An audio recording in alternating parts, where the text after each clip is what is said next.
Thank you, Concordia, for giving me the opportunity to raise a very important issue, which is the replacement of bus services that are now urgently required in County Laois. And I'm speaking for the people of Mountrath, Castletown, Pike of Rochelle and Borris and Ossory, who rely on the JJ Kavanagh bus service on a daily basis. People got shocked news last week when they were told that next Tuesday, the 16th of April, JJ Kavanagh's will be withdrawing from the route from those towns. There's 8 buses in each direction each day, and Kavanagh's have provided an excellent service over the years, and people are very disappointed, but they have made a commercial decision. People use these services to go to work every morning, come home at night, to do their shopping in Portlaoise, their daily business, go to hospital and medical appointments. Students use these buses to get to third-level colleges, or other people use these buses to go and see their family and friends. Many people plan their lives around the public transport bus services, and we as public representatives are here to serve those people. Also impacted by this decision, and I'll put it in context, there is the Dublin to Limerick return route, and also impacted are the people in Moneygall, Toomevara and Bird Hill. It's not just the people in Laois, but primarily the people in Laois. And Kavanagh's want to operate primarily on the motorway now and skip out from all the local towns, because they say they're losing business on the motorway routes if they're taking longer routes through these small towns. My issue, Minister, is we need a replacement service in seamlessly next Tuesday when the service is withdrawn. An application was made to the National Transport Authority and they approved the change of licence. I think they don't have much choice in that matter, but they've known about this for quite some time. Obviously, the news only broke locally a few days ago. They have had ample time to ensure a replacement service is put in place. And I want to read from there what on the face of it sounds a very good press release last Friday, and I hope they can deliver on their good intentions in the press release. That's all we really want here. We don't want to have an argy-bargy on this. I just want to have confirmation before we leave here the Dáil tomorrow that we will have a replacement service in place. And the National Transport Authority, which I'm sure the Minister is familiar with their position, where a commercial operator withdraws or curtails the service, they examine, in the absence of any commercial services, if a public service obligation exists to provide socially necessary but commercially unviable public transport services. They have examined this as a result of the change in licence, which they would have known about because they've been dealing with the application, and the authority has completed its examination of the affected location and has determined that there is in fact a requirement to continue to provide services to meet the social need. So the statement says funding is not an issue. There is a local need, there is a local service requirement, there is a public service obligation. Commercially, we have to provide that. And to that end, they've been engaging already with Bus Éireann, Local Link in Tipperary and Local Link in Laois with a view to providing solutions for customers next week. And I also read from the email I received directly from the Chief Executive of the NTA, the National Transport Authority, and hers. The statement says that they're doing this with a view to providing solutions for bus customers at local level, both in the short term and the long term. So people understand that to mean that next week there will be a short-term solution until a full new procurement process is put in place and a long-term arrangement put in place with some other local operator. That's all we want to achieve. We want a seamless transition. We understand Kavanaghs are going off the route. People will want to subsidise PSO obligation service provided. Everyone has agreed that should happen. I'm just hoping the Minister will be able to confirm it is actually now in place for next Tuesday. There is a willingness from the NTA to do so, but we want to absolutely make sure it happens seamlessly from next Tuesday. Thank you. Thank you very much indeed, Seán Fleming. As Minister for Transport, Tourism and Sport, I have responsibility for policy and overall funding in relation to public transport. I am not involved in the day-to-day operations of public transport. Deputies will understand that the operation of bus services is a matter for the transport operators with oversight by the NTA. Route 735, the bus service to which the Deputy refers, is a commercial service which operates between Dublin Airport, Dublin City and Limerick and is licensed by the NTA.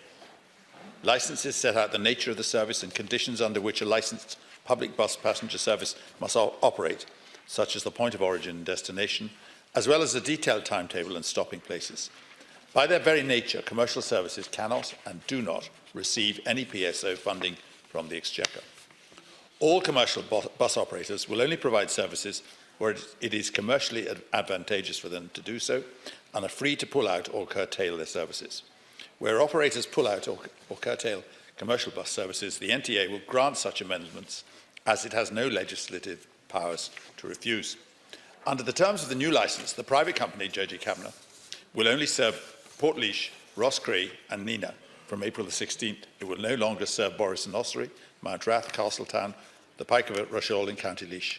I understand that the NTA has arranged a briefing on this issue with deputies from counties Limerick, Laois, Offaly and Tipperary at 12:30 on Thursday in Leinster House. And I'm sure the deputy will be there, and I'm sure the deputy is instrumental in having that meeting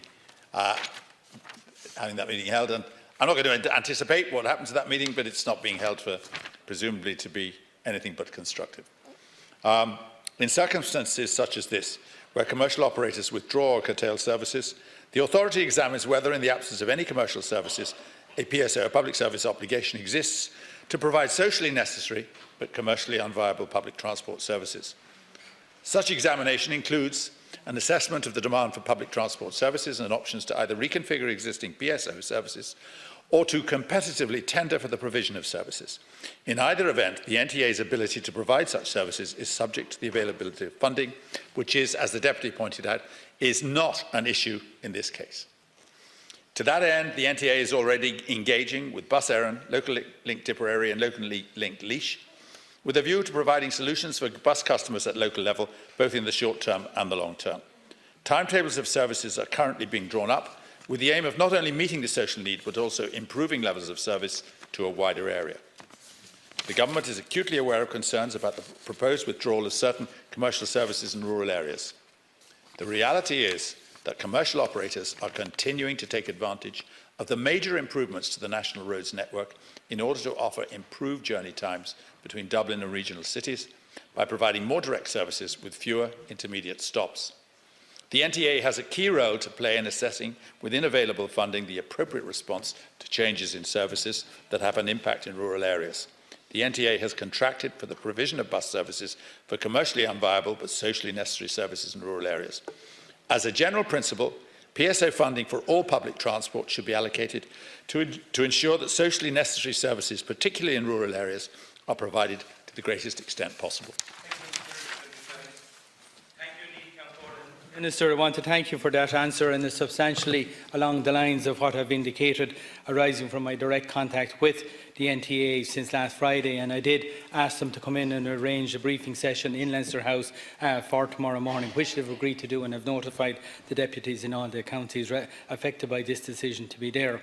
We hope it will be constructive. We all just want a good outcome and get on with the rest of our lives. None of us want an issue in relation to a gap in service. It would be dreadful if there was a gap for a day or two or a week or two, because people will be utterly feeling the plug is being pulled on rural Ireland, the small towns and villages, and it is avoidable.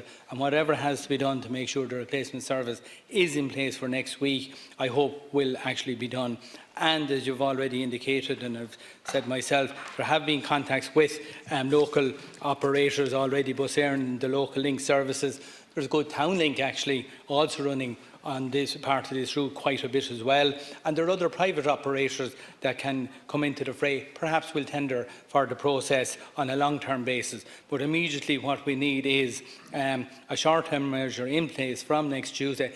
It'll probably have to last for a couple of months, because when they agree the timetables, then they put it out to tender, then they'll have to assess the tenders, and then they'll have to give the approval to whichever organisation wins the tender process to commence its service and advertise accordingly. That will inevitably take a few months. So really we need to get over the hump between now and then in ensuring there is a continuity of service. And I would say, as not just the Laois, and many of the Laois people, whether it's Mount Rath or Castletown and Borrisnot, go in and out of Rosscrea very, very regularly. It does affect Tipperary and North Offaly quite a bit as well, and we will want a full route. It might have to cover the whole route from Nina up through Rossgrey on the old, what was the N7, into Portlaoise, now that the motorway, as you said, is attracting the intercity bus services. And I would also make a plea, and I would say it again tomorrow, we want to ensure that there's a good weekend and Sunday service as well. Kavanagh's were there 7 days a week. Some of the local links only offer a 5 or a 6 day service. We need a Sunday service as well, because people go to and from college and some of those. At the end of the day, my last point is, we already know there is going to be some long-term implications, as is you won't be able to get the bus from Mountrath directly to Dublin or back from here on in. You will have to get the bus into Portlaoise and link up with the very ample hourly services from Portlaoise to Dublin thereon. Thank you very much. Minister, if you'd conclude on this matter, please. I would like to. I think it's fair to say that the Deputy has made a pretty good, pretty compelling case. He wouldn't expect me to give him a commitment to a specific route at a specific time in this House, and he knows full well I cannot and would not do that. That's up to the NTA. But I think it's quite clear from what I said and from what I gathered from the what's been happening in this area that he's pushing an open door, and I support his sentiments in the context of a real reluctance for us to see routes in rural Ireland deteriorate or diminish or lessen in any way. And I'd like to make that absolutely clear, that despite the narrative, which is obviously often peddled around this House, this government is very committed to increased and better transport for rural Ireland. And you only have to see the funding for local link services has been increasing since 2016, with 14.9 million allocated in 2018, again in 2019. In addition, there's PSO funding provided for local link regular services, which amounts to 4.5 million in 2018, bringing the total funding for local link services last year to 19.5 million. Total funding in 2019 will be almost 20 million. This represents significant increases on the 2016 allocation of 12.2 million and 2017 of 14.4 million. The increased funding has enabled the introduction of 66 new commuter services into the local link network since 2016, operating 5, 6 or 7 days a week. Key features of these new services include greater integration with existing public transport services and better linkage of services between and within towns and villages. Demand-responsive services continue to be developed nationally throughout 2018 in response to local need. I wish the Deputy well in his mission tomorrow, and you can certainly say that to them that I've expressed support in the context of not in any way infringing or hindering the progress of public transport in rural Ireland. Thank you, Minister.